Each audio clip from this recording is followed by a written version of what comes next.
Just when it appeared that the Iran conflict was being contained, the West Asia is once again staring at the prospect of renewed conflict. 100 days after the conflict began, the fragile ceasefire that came into effect in April is now under severe strain. Overnight, Israel launched strikes across multiple locations inside Iran, including a petrochemical facility in Khuzestan province. Iran responded with missile attacks targeting Israeli military installations, claiming it struck two military bases as part of what it called Operation Victory. Explosions were reported in both countries, their defense systems were activated, and once again the region found itself on the edge. What makes this escalation particularly significant is Tehran's latest accusation against Washington. Iran says the United States bears direct responsibility for repeated ceasefire violations and claims Israel does not undertake major military operations without American approval. The biggest concern as of now is a steady collapse of diplomacy. Talks between Tehran and Washington appear increasingly fragile. The question now is whether the region is witnessing another temporary flare-up or whether the West Asia is sliding back towards a full-scale regional war. On this issue, I am joined by Ambassador Veena Sikri, former Indian diplomat, Major General Sudhakarji, and Ilepesh, Director International Relations, IDSF. He joins me directly from Israel. Let me straight away go to Ambassador Sikri. Madam, what are we looking at? Is it renewal of the conflict, or this flare-up is going to be part and parcel of the life which we witness in West Asia? Ma'am. Well, it is definitely a renewal of the conflict, and this time I think the significant difference you're seeing is that it is Israel which has entered the picture.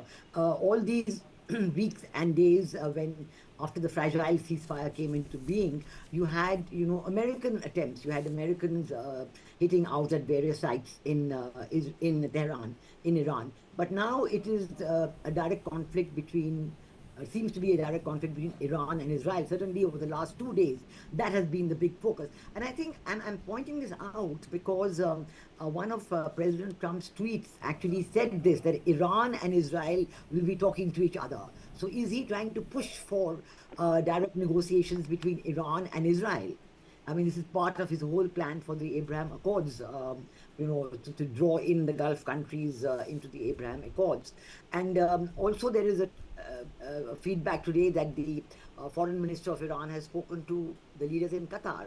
So is Qatar going to come back into the negotiations in some way? It is a very, very difficult moment, and I think it has made the ceasefire extremely fragile. I think the possibility of closing the Bab el-Mandeb Straits, that has come up, and the Houthis in Yemen have announced today that they're not going to allow any Israeli vehicles, ships, any Israeli passage through the Bab el-Mandeb Strait, through the Red Sea. So this is another complication about holding up the Bab el-Mandeb Strait, whether the Houthis are going to be in a position to do this or whether they're going to be assisted by Iran on this. This is yet to be seen. But certainly the widening of the conflict is very much in evidence. And President Trump pushing for direct talks between Iran and Israel is certainly a new one. Okay. Opening comments from General Sudhakarji, sir. Bab el-Mandeb, as Ambassador Sikri said, that they are going to close it. It means that another 10% of the oil gets affected. It becomes sort of a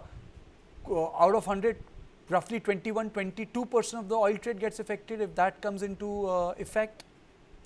Yeah, Karthik, good evening. Thank you for taking me for your show, and my warm greetings to very distinguished and esteemed co-panelists. Absolutely, you're spot on.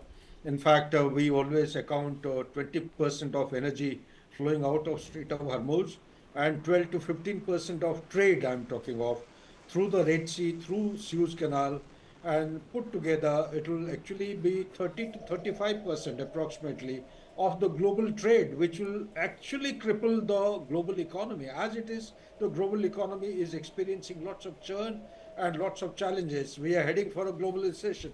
But having said that, let me make very quick reflections in the backdrop of what has happened, 40 days of war, thereafter the Operation Freedom and double blockade in Strait of Hormuz, and allegations of retaliation, counter-retaliation.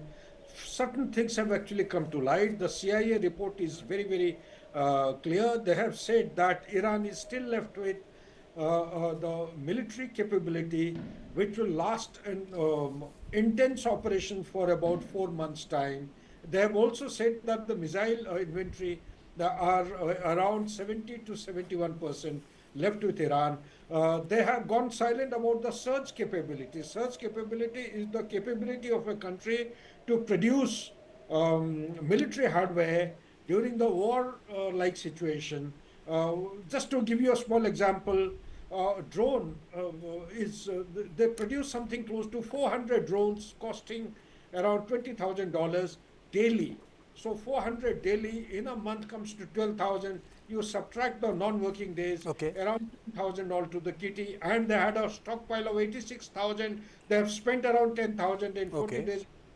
So they're in a very good position. Last but not the least is the quick point that I am saying is that there is a track to dialogue which is in progress. Lot of responsible, notable figures have shared this. Okay. While the dialogue is on, Israel is the last country to be stopped from firing at Hezbollah.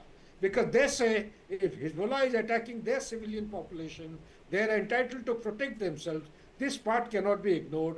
Also, one part cannot be ignored, that if military bases of USA in Middle East or the GCC countries are being used to attack Iran, Iran will continue to counter-attack or retaliate to all these kinds of firings. Hence, Bahrain and Kuwait have become the target.